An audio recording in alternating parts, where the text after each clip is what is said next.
Miljković, general potpukovnik u penziji, koji je ceo svoj radni vek proveo radeći na jačanju borbene gotovosti. Uveren sam da će poslanik Arsenović uspeti da prepozna loša rešenja i da će uveriti poslanike iz svoje poslaničke grupe da predlozi zakona ne odgovaraju sadašnjem vremenu i da će se tako opredeliti prilikom glasanja. Morao bi da skrenem pažnju da predlog zakona o civilnoj službi koji nam je dostavila Vlada u suštini predstavlja ne samo razgradnju sistema odbrane, nego direktno podrivanje borbene gotovosti koje je Demokratska stranka započela 2003. godine, a sad ovim zakonom samo želi da ih realizuje. Sva rešenja u predlogu zakona već su u suštini ugrađene u važećoj uredbi o civilnoj službi i sada se od nas traži da Skupština Srbije taj akt legalizuje i da mi poslanici budemo saučesnici u samouništenju sopstvene države, nacije i vere. Ja danas postavljam pitanje i ministru Šutanovcu, i pukovniku Zekoviću, i Vladi Srbije i svim poslanicama.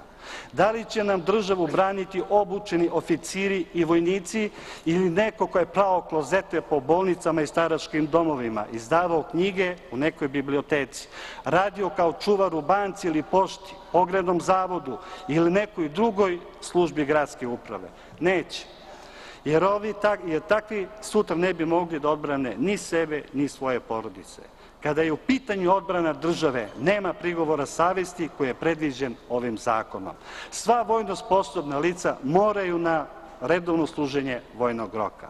Prigovor savesti bi mogao biti zloupotrebljen, a vojnici koji bi časno služili vojni rok bili bi pokolebani, jer lice koje služi u civilnoj službi u ogromnoj je prednosti. Navešću samo neke primere. Regrut u civilnoj službi služi u svom gradu. Regrut koji služi u kasarni uglavnom služi u drugom gradu.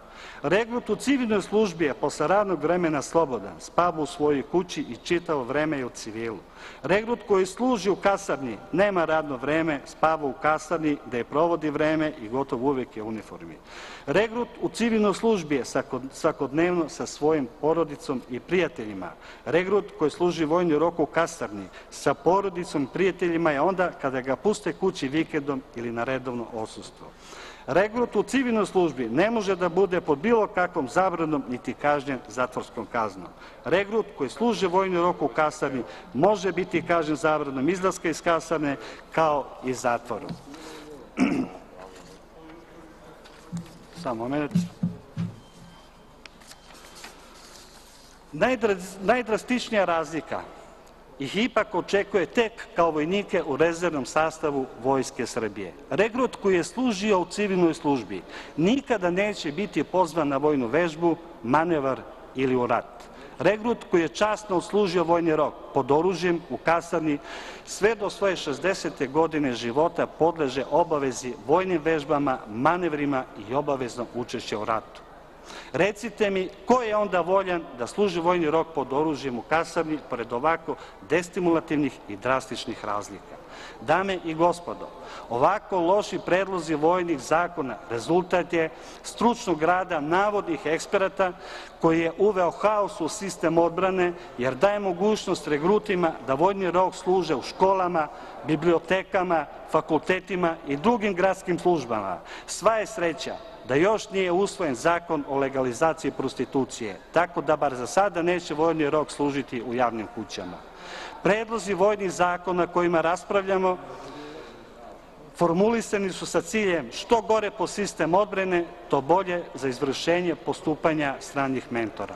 Ovome mora doći kraj, a parlament Republike Srbije ima obavezu da analizira i naloži preduzimanje mera na sistematskoj odbrani kako bi vojska mogla da realizuje Ustavom utvrđene obaveze.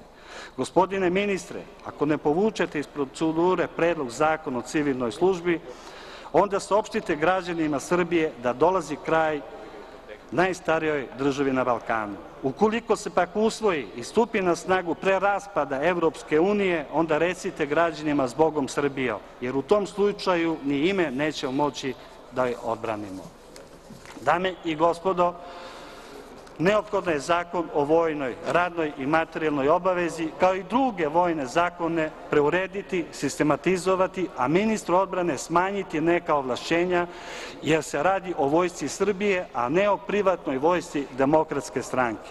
Ova poglavlja i ovlašćenja su posebno izražena u odeljku odlaganje, prekid i oslobađanje od obaveza služenja vojnog roka. Ovo poglavlje se nalazi na strani 11 Predloga zakona od člana 39 do člana 46, gde nisu navedeni ozbiljni razlozi zašto baš ministar odbrane treba da odlučuje ko će biti član komisije i kakva je potrebna stručna sprema ili je dovoljno samo da je član Demokratske stranke. Demokratska stranka je upravo u ovim članovima predloga zakona izabrala najbolji put ka zloupotrebi, jer bi prema sopstvenoj proceni nestručnih lica neki regruti bili privilegovani i oslobođeni služenja vojnog roka, a možda i mobilizacije u slučaju rata, neposredne ratne opasnosti i vanrednog stanja.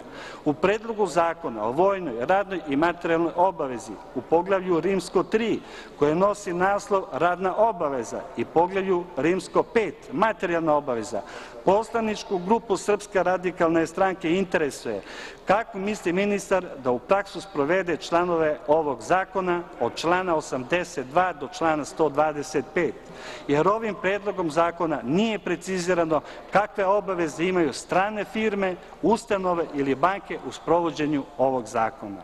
Da li vi zaista očekujete da će strane firme učestvovati u obavezama odbrane Republike Srbije ako bi agresija nastupila upravo iz država odakle potiču? Neće, i to nemojte ni očekivati. Niti će vlasnici stranih firmi staviti na raspolaganje vojsci svoju pokretnu i nepokretnu imovinu, niti će omogućiti zaposlenima povratak na radna mesta ako se odazovu na vojnu vežbu ili mobilizaciju. Oni će kao i ambasadori, bankari prvi pobeći i sa sobom poneti sav srpski kapital. Dame i gospodo građani Srbije, Srpska radikalna stranka će u raspravi o pojedinostima ukazati na sve pogubne posledice ovako loših zakona i svojim amandmanima pokušati da popravi zakone, iako smatra da je sa nekim predlozima preuranjeno. Na kraju želim da dodam da poslanička grupa Srpska radikalne stranke u potpunosti odbacuje predlog zakona o civilnoj službi.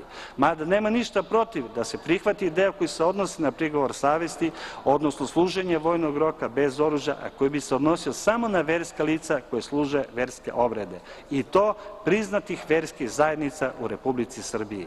Obrazloženje predlagača i pozivanje na Ustav Republike Srbije za usvajanje zakona o civilnoj službi nema utemeljenja, jer se u predlogu zakona o vojnoj, radnoj i materijalnoj obavezi obezbeđuje prigovor savesti i služenje vojnog roka bez oružja. Podnetim amandmanima na predlog seta vojnih zakona, a posebno o vojnoj, radnoj i materijalnoj obavezi i civilnoj službi, Srpska radikalna stranka ima nameru da i pored loših rešenja, nedostataka i manjkavosti da svoj doprinos kako bi se otklonile mnoge nedoumice i protivrečnosti. Zakone treba uskladiti sa Ustavom Republike Srbije, ne dovodeći u pitanje sistem odbrane zemlje, i pored toga što strateško opredeljenje da se brani celovitost Republike Srbije nije operacionalizovano kroz predloženi zakon o vojnoj, radnoj i materijalnoj obavezi. Zahvaljujem. Gospođa Nada Kolundžija,